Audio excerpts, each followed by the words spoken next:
Fox 5 Studios. This is the Reb Zone Sports Show, sponsored by Flowing Tide Pub. 7 to shoot. Thomas looking to cross over. A little off balance, drop back shot. Rebound. They crash the boards. Barrett picks it up. 5-4. Ross driving it up the hoop. Leaves it underneath Sexton at the buzzer. I think it's at the buzzer. I think he got it off in time. Good play by Ross to get it to Sexton, and he lays it in for the win. Oh my goodness. A little concerned that we were going to come off the Creighton game and kind of get off to a rough start, which is kind of what happened. I mean, it was a lot of what they did really well. We were just we didn't quite have that same bounce to us early, but that's because of what they do. Just always stay, even keel, level-headed, you know what I'm saying, to trust your work. So we just got to continue to trust the work, and eventually the work will prevail. Welcome into the Reb Zone. Hoop season is in full swing here at UNLV, and we're excited to have Runnin Rebels head coach Kevin Kruger back in studio with us. We've seen a lot of great basketball in UNLV's non-conference schedule, including a beatdown over 8th-ranked Creighton this week and a nail-biter double overtime game on the road last night against St. Mary's in Phoenix, where UNLV's freshman point guard DJ Thomas Jr. dropped a career-high 24 points against the Gales. Coach, not the outcome you guys wanted last night in double overtime, but with 7 new student athletes this year, and like I mentioned, DJ Thomas, the freshman point guard, what have you seen from this year's squad? A team that's just continuing to work, continuing to get better. DJ missed the majority of the fall practices. Of course, Jalen's been out for a while, Shane's been out, so there's kind of been a lot that's been asked of them that maybe they weren't expected to do or hoping to do, just to kind of make it work. So they're continuing to work, though. They're continuing to have a good attitude about it. And like I said, I mean, not the outcome we wanted, but we're getting better. 7 new players this season, 6 guys with Power 5 experience. Really, this offseason in the transfer portal, what type of talent were you looking for? Yeah, we were looking for the guys that come in, be a good fit. Of course, the Boone brothers having a lot of experience. Jalen Hill at Oklahoma, and then of course adding DJ Thomas was it was a big step in the right direction for the program. Yeah, we've seen these guys really come together. The Boone brothers have been a lot of fun to watch this season, and they're just getting started. Well, let's take a look at the highlights from last night's game against St. Mary's. The Runnin Rebels pull up to Footprint Center, coming off their biggest win under Kevin Kruger, knocking off 8th-ranked Creighton 79-64 at the Dollar Loan Center. This first half was quite the opposite of Wednesday night. Isaiah Cottrell knocks down the floater, and the Runnin Rebels jump on the board first against St. Mary's. UNLV really struggled offensively out the gate in Phoenix. Keylan Boone gets the bucket and one, but UNLV would close out the first half, scoring a season-low 14 points, trailing St. Mary's 20-14 at the half. The Runnin Rebels come alive in the second half. Luis Rodriguez knocks down the first 3-ball for UNLV and ties up the game at 22. Late in the second, Jackie Johnson drives inside, sends it over to Carl Jones for the slam.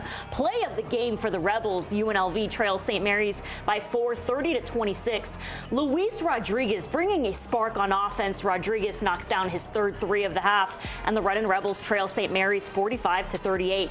It's a nail-biter at Footprint Center. UNLV down 50-48 with 17 seconds remaining. We'll leave it up to the freshman point guard DJ Thomas Jr. to tie the game up as his floater bounces in. The freshman forces overtime for the first time this season.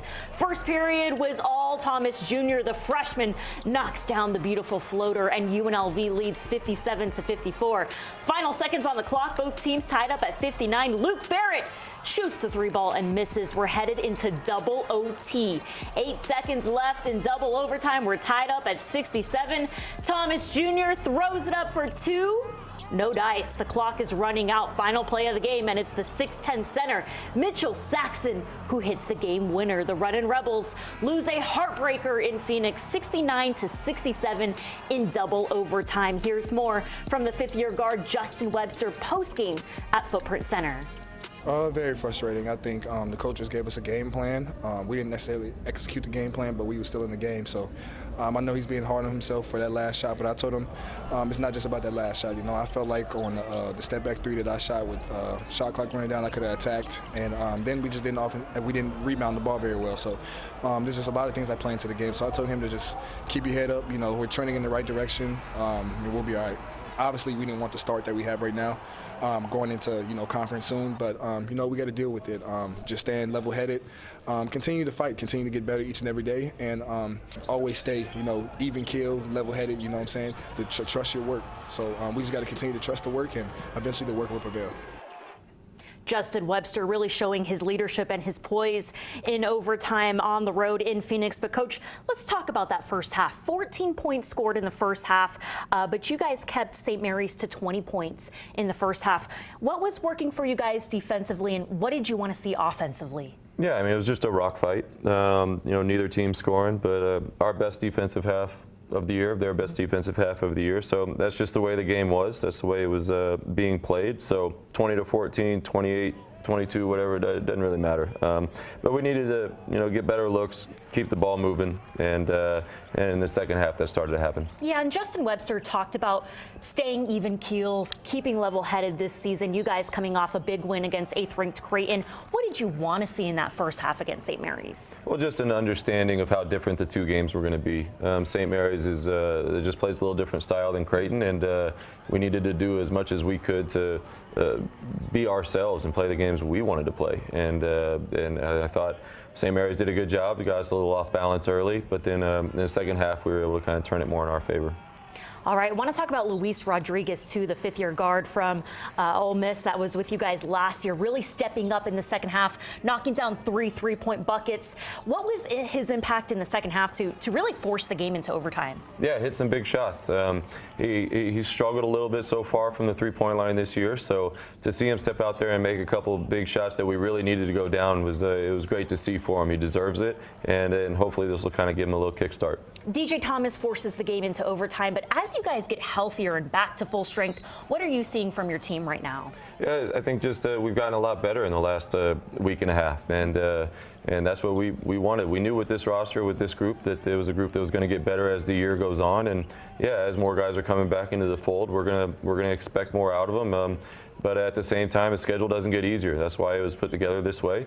So the record, like Webb said, it is what it is in that regard. So we just got to keep working, getting better, and understanding that there's no let up. Yeah, the Runnin Rebels back at work this week, back home at the Thomas & Mack when they get ready to host Hofstra on Thursday night. Well, coming up next, we're breaking down the Runnin Rebels' best performance of the season. UNLV had the Dollar Loan Center rocking as they clinched their biggest win under Kevin Kruger, upsetting number 8 Creighton 79-64. We'll have the full highlights and post-game reaction from the DLC. Plus, we're getting to know the Boone twins tonight on the Reb Zone. Kalib Boone and Keylan Boone grew up together in Tulsa, Oklahoma, and played at Oklahoma State together for 3 seasons. Now they're writing a new chapter together here in Las Vegas. You don't want to miss this special Reb Zone feature on the Boone brothers. We'll be right back. Webster with a shot clock winding down in tight off the window, boarded by Kalib Boone. Kalib Boone with the dunk. And appropriate that Kalib Boone holds the basketball as UNLV upsets the 8th-ranked Creighton Blue Jays. A dominant win for the Runnin Rebels, 79-64 over Creighton.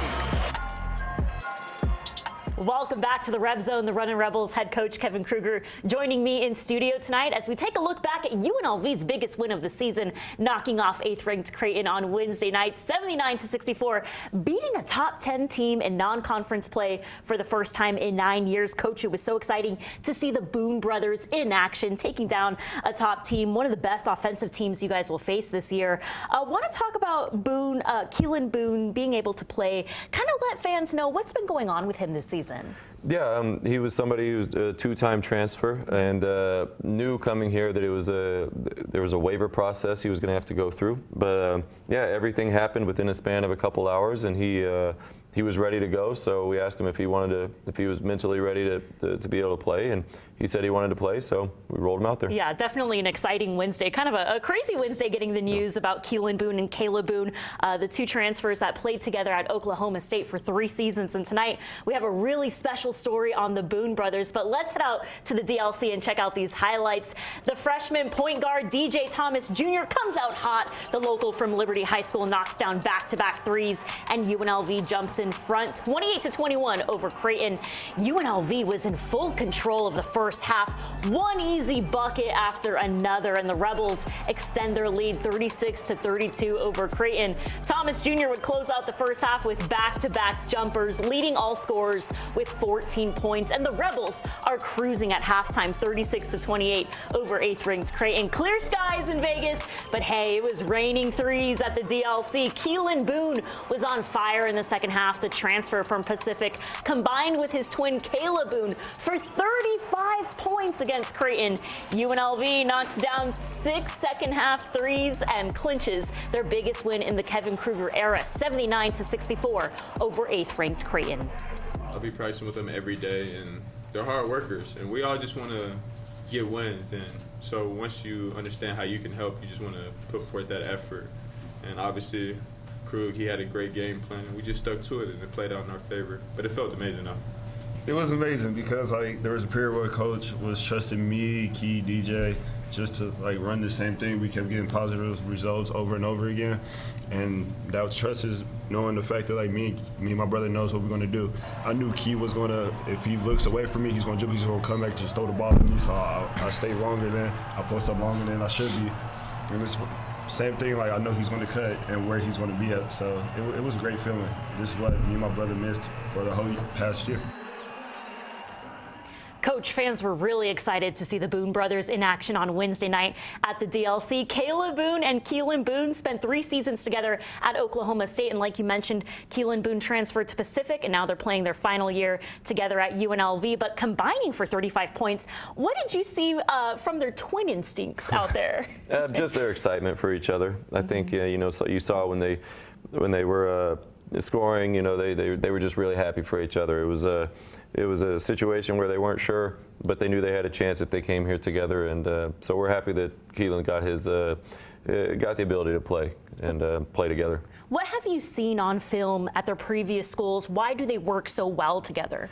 Well, just they've got a lot of experience. They've got great size. They've got great experience. They, again, like you said, they kind of have that chemistry together that is hard to manufacture. So the fact that we can have them out there together and kind of hopefully take on more leadership roles as the year goes on be good for us. Yeah, no doubt Las Vegas is excited to see more from the Boone brothers. Well, we're getting to know these twin stories tonight, from winning 3 straight high school state titles in Tulsa, Oklahoma, to playing together for 3 seasons at Oklahoma State. The Tulsa natives are reunited in Las Vegas and ready to write a new script with the Runnin Rebels. Kalib Boone opens up to me on his twin instincts with his brother Keylan and how they have won in their past. The Reb Zone will be right back. Well, it doesn't get more special than being teammates with your sibling and dominating with your sibling. The Tulsa twins, Kalib Boone and Keylan Boone, dominated in high school, leading Memorial High School to 3 straight state titles, and decided to commit together at Oklahoma State. After 3 seasons together at OSU, Keylan transferred to Pacific for his senior season. The 5th-year forwards decided to play 1 more year together at UNLV. On Wednesday night, just a few hours before tip-off against 8th-ranked Creighton, Keylan, the 2-time transfer, was cleared by the NCAA to play. And what we saw from him and his brother, Kalib, was simply incredible. Here's more on the Boone twins. What is it like playing with your brother? Is it a bond that you can't really explain? Yeah, a lot of people don't understand. Me and Key have a weird connection to the point we don't have to say anything to each other the whole time we're on the court. But I know what he's going to do. I know where he's going to always be at, and it's vice versa. He knows. I know anytime if he drives, what he's really looking for, how he's going to throw the ball, stuff like that. And that's the one thing that's great about having a brother. Key is the reason why I started playing basketball. I want to say 5th or 6th grade. Me, him, and one of my old friends back at home, we tried out for this basketball team.